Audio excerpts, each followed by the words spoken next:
Walking to the door. They're breaking it down. They just sort of briefly yelled something at the door, and the next thing that I knew, there was an axe hitting the door. Then they switched to the chainsaw.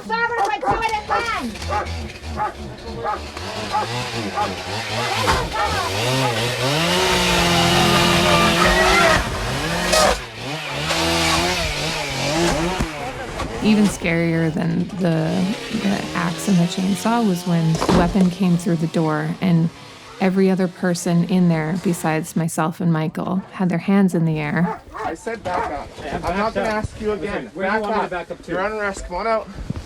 Get that out of my face and back up. You're under arrest. For the record, I'm a member of the media. You've been notified that I'm here. I'm observing. You're under arrest right now, so step out.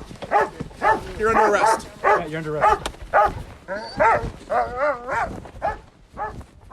Okay. I think he truly believed that it was their right to conduct that with no media present.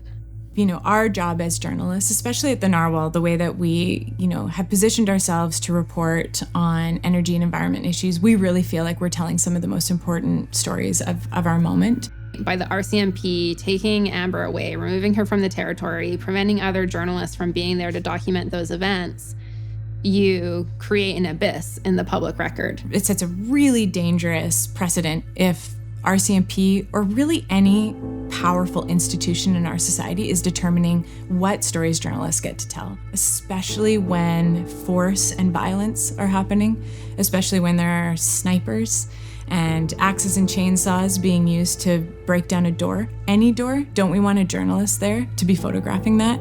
This is a conversation that is overdue for journalists, for police, and for the Canadian public, and it is one that is just beginning.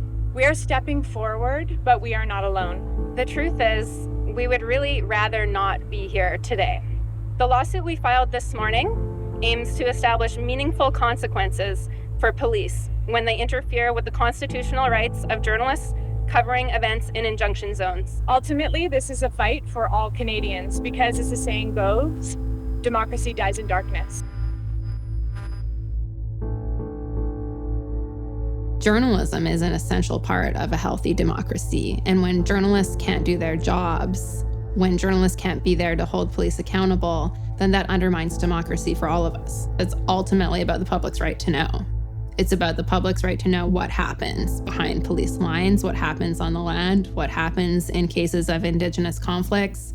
I think it's such an important part of the story to sort of look back at the DNA of the Narwhal. We're a nonprofit news outlet, and sort of critically, we're a member-supported news outlet, and we're a bit of a rarity in Canada because of that. The most critical moments that are happening around issues that have to do with species at risk of extinction, of dwindling water resources, climate change, habitat loss, wildfires. So much of this is happening in areas that are just enough out of sight that they could become out of mind. We need journalists. And we need them on the ground, and we need them to be able to decide what stories to tell and how.